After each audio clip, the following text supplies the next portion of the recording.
All right. Good afternoon. I'm Travis County Judge Andy Brown. This morning when we met with the press, I explained that today I'd be focusing on efforts to check on Travis County recovery efforts, check in on our response teams and our community members. And we're here right now at the Combined Transportation Emergency and Communication Center, known as CTEC or the EOC. It's the hub for our emergency response, and we're here to share some of what we learned and what I saw today. So I joined our emergency service and transportation and natural resources staff on a surveillance flight across Travis County in Starflight.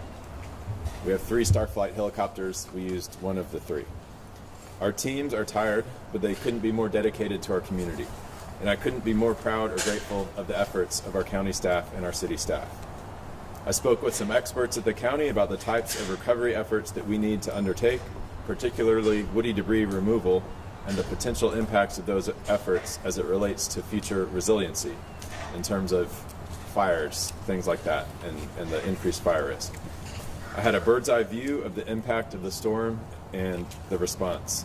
Energy crews from Austin Energy we saw dotted across the area. We saw clearly the broad extent of damage across the county. A lot of it focused kind of western, a little bit northwestern from what we could see from the air. Our road crews are separately going to look at what they can see from the ground. And it's kind of what we've talked about. Tree branches down, trees down, some on houses, some on sidewalks, some on fences. A lot of the streets have actually been cleared at this point, which I think is great news. I don't think a single street that was blockaded by trees at this point. Also saw that there was more visible damage in our more densely populated urban areas, particularly in the northwest along McNeil Road, Palmer, and Westlake. As I mentioned this morning, we take seriously declaring a disaster and would consider the extent of the damage and the potential benefit to our recovery efforts. Based on what we saw today and our discussions with our emergency response staff, I intend to issue a disaster declaration today for Travis County. A disaster declaration will make available access to FEMA's public assistance funds. It will also bring additional state support to our efforts. And again, it is just the first step in trying to access those funds, and there are additional steps. Our staff and mutual aid partners have risen to meet the occasion, and we know we also need more help. Under the FEMA Public Assistance Program, the threshold for accessing funds for Travis County is $5.7 million. If that threshold is met, FEMA will reimburse 75% of overall expenses, which includes the cost of debris removal and protective measures and any damage to county-owned facilities, or obviously in the city's case, the same for the city. This declaration will allow Travis County to use federal resources for local recovery. It will also allow our crews to aid people on private property, is our understanding. And that $5.7 million is a high threshold, but my understanding also is that we can combine with what the city of Austin may do with neighboring counties as well for this region to reach that dollar amount. So with that, I'm going to turn it over to Mayor Watson. Thank you. Thank you, Judge. Sure. This is in a bad spot. Okay.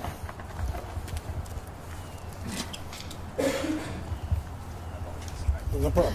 Thank you, Judge, and I think he laid that out pretty clearly. We all know the level of disruption and the work that needs to be done in order to overcome that disruption. We've talked about it several times now, and we've all been out and we've all seen it.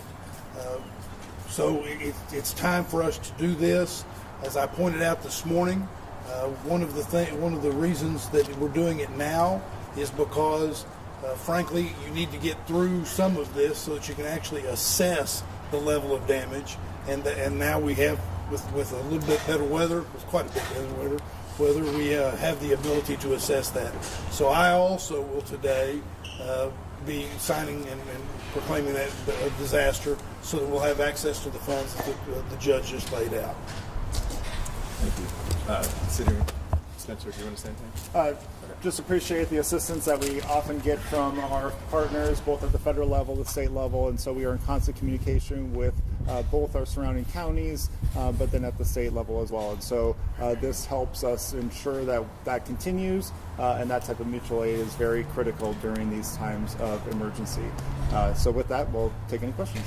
Yeah, and just want to say that we've got Eric Carter here, who's the county's emergency response rep or manager, and Juan Ortiz, who's the city's equivalent for emergency response, they together run the show here at CTEC. We'll open up right here, CBS. Judge Brown, I know yesterday you said you were considering doing this in conjunction with the city of Austin. Are y'all following the declaration separately, or is this together? Yeah, Judge so. wanted to get closer to that. Oh, sorry. So we will technically sign them separately because we're each the emergency manager for our respective jurisdictions, but we're going to do it at the same time. The language is likely going to mirror each other just as it did throughout the COVID period and things like that. So it's very much a partnership, doing it at the same time. And then my plan is to reach out. I heard that Hayes County declared it. I believe Williamson County did previously. I think Westlake and others may have. So we'll reach out to all of them, see how we can combine efforts best to seek this funding. Okay, Sam. Will any of the aid be used to help low-income residents that maybe had to throw out food or couldn't get to work because of this freeze? Yeah, part of what we're doing tomorrow is working with the food bank. They're actually going to have a food distribution. We're still working out the exact details, but I believe 1 in the morning, 1 in the afternoon. I'll be there. The mayor will be there. We're encouraging them to do this. My understanding is that, yes, that additional funding can help with things like you mentioned, as well as other expenses. Yeah, for example, one other expense, as I understand it can be used for, would be, as you've heard, if somebody has some personal expenses, meaning to their household as a result of needing to reconnect and needing to hire an electrician, some of this money can go for those kinds of things as well. Right here. Mayor Watson, earlier you spoke today about needing better communication during disasters. Can you be a little bit more specific on, what needs to be done with the communication? Well, I'll say a couple of things. One is I don't want to prejudge the good work that I believe will be done so that we come up with a much better system. But certainly the inability for people to know from the website when there might be an opportunity for their area to be addressed, text messages, things of that nature. We've had a number of people ask the question, why did we not utilize things of that nature? We need to set up a better communication system, and we need to evaluate that from top to bottom, soup to nuts, and also reach out to experts on communication in crisis type situations and incorporate that into a plan for the future so that some of the difficulties that we faced here don't happen again. KB. I got 2 questions, Ethical. What other companies are helping out, and if so, how many of those crews from each company have been sent to Austin, if you know? Other companies? That's Austin Energy question. Jurisdictions or? I think he's talking about power companies like Austin Energy or. Yeah. So in the county, we got Pernalis, Encore, and Blue Bonnet, Bonnet Austin Energy, in the Centerpoint. county, and then Austin Energy. And Centerpoint. And Centerpoint was up here as well. You know how many crews are coming out from them guys, or are they just all on hands? Or? I'll just say that we're also going to be doing an operational update at 5 p.m., so we'll be able to answer that question specifically. Thank you so much. Appreciate Fox. that. Sorry. Another question is that there's a lot of branches that are down. Are we going to get more resources to help clear out those branches that are down from private properties and actual commercial residents? Yeah, I think the idea of the disaster declaration is that we would be able to do that. I believe it expands some ability to do things in private property areas, but I think the work, at least from the county side, and I'll let the mayor speak to his side, I know from the Transportation and Natural Resources Department, they estimate there are months of work to do to clear debris, and so that's where it could come in handy to be able to contract out with a third party to help us do that. And I agree with that, but one of the other things I would add is a reminder that when crews show up and are on property and need to get to property in order to restore service or to do this kind of work, that please first thank them for being there, but secondly let them in so that they can get that work done. But yeah, he's right, but I would add that. And there's one other thing I would add about that, and that is that this is going to take a while. So while streets will get cleared, traffic lights will come back on, it will be a while before all of the brush can be picked up and taken up. And so we need to do this so that we can take that time and get it done. And I'm going to want Ortiz to speak to some of the partnerships that we've had with the state, and even today we were working with our partners at Texas A&M Forestry. Just want to add that We have been meeting with state officials to discuss how state teams can help us come in from Texas Division of Emergency Management and also Texas A&M Forestry Service to help us with our chainsaw teams to help remove some of the down tree limbs. In addition to that, we have working with our local NGOs, non-government organizations. We've established a QR code where people can sign up.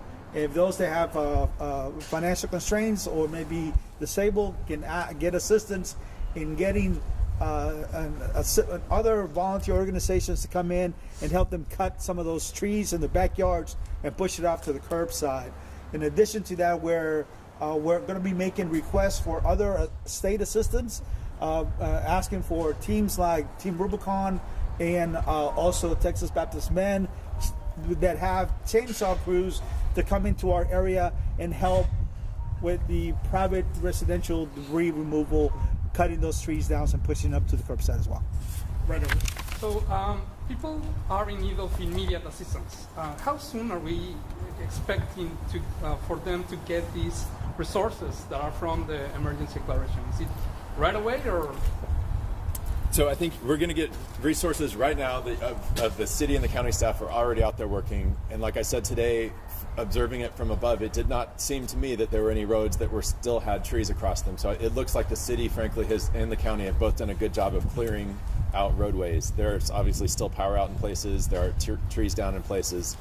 I think the most immediate need in my mind is possibly food. And so that's why we're working with the Central Texas Food Bank to do distributions of food tomorrow to people who might have that need immediately. And then this funding will take a little bit because that is how it works. But the idea is as we're expending money on things, it may be things that are eligible to get reimbursed by the federal government as part of this effort. Statesman. That was going to be my question. Do you know once that becomes available, how that will be communicated to families, how they can apply for those kinds of funds and resources for brush pickup? I don't know how that works. I don't know, Spencer. One. Okay.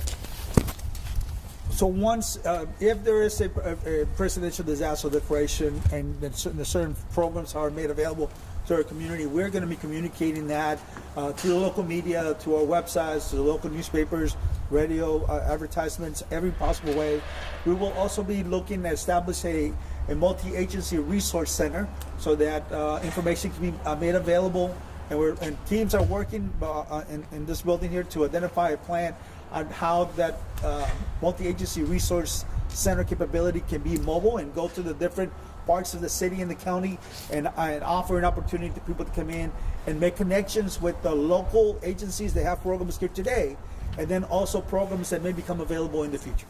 What can the city and county do to be more prepared for storms like this in the future?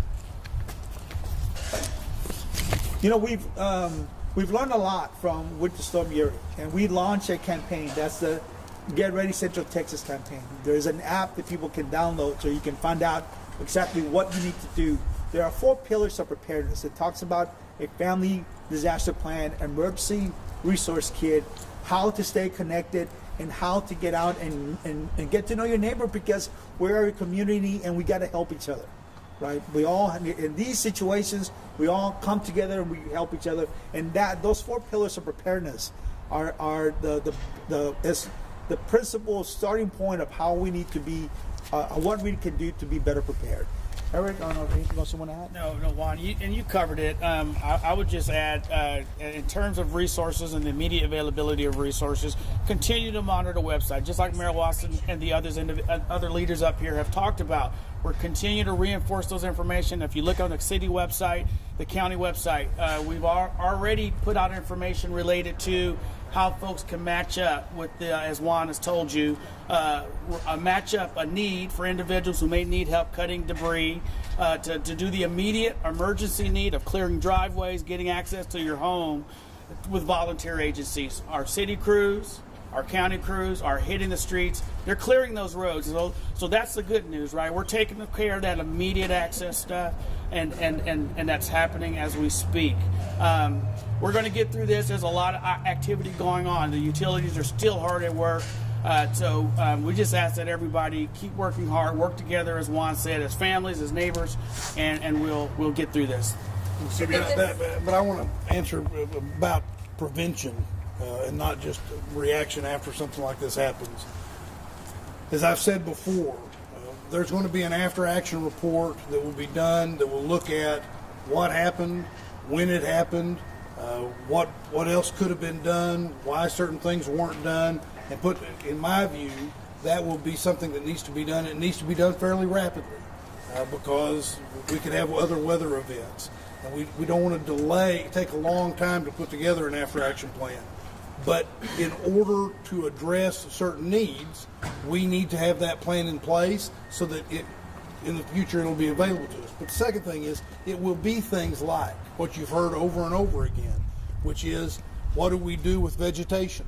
We will look at things, we will look at the policies related to vegetation around our wiring and the electricity that people rely on. So you can count on a situation where the city council and the manager's office are working very diligently to come up with a plan so that the next time something like this happens, God forbid, we're in a better position to provide communication and perhaps prevent it in some instances. Last question, CBS. 2 questions here, Mayor Watson. A follow-up from that after-action report. Are you considering getting input from the community to see if they feel the solutions you and council come up with are viable solutions? Well, actually, yeah, 2 questions, but I'll jump in on the first one. Okay. I actually had a conversation just today with Councilmember Leslie Poole, who many of you know, she chairs the Austin Energy Oversight Committee of the City Council, which, again, so that you'll know, that is a committee of the whole. So everybody on the City Council is on that committee, and she chairs it. And we were exploring different ways that we could include the community so that we get the kind of feedback that might be helpful. And it's not just the city looking at the city. And so, yes, we're exploring. And frankly, if people would have input that think that they have an idea about who, or more importantly, say groups of people that have certain types of expertise that could be helpful in that, we would welcome that, and we're trying to figure out what's the best way to go about doing it. Second question. Did the city or the county reach out to the state to ask for resources ahead of time before the storm rolled in to kind of get, ahead of the game and anticipate the needs of the community? I'm going to let him answer that question, but I'll let him answer it. So we are always in coordination with the state and the National Weather Service and all our surrounding partners. We participated in all the state calls leading up to this event. We participated with the National Weather Service calls leading up to this event. A lot of coordination takes place, looking at what the potential impact is going to be. The challenge for this event was trying to determine exactly the amount of precipitation that we were going to get, the amount of it that was going to freeze on the lines, and so, and then also looking at what all our other neighbors are going to be needing as well. And we are a community that has a lot of resources. We want to utilize all the resources that we have so that we have opportunity for the state to be able to support other regions in the state that may not have quite the same level of resources.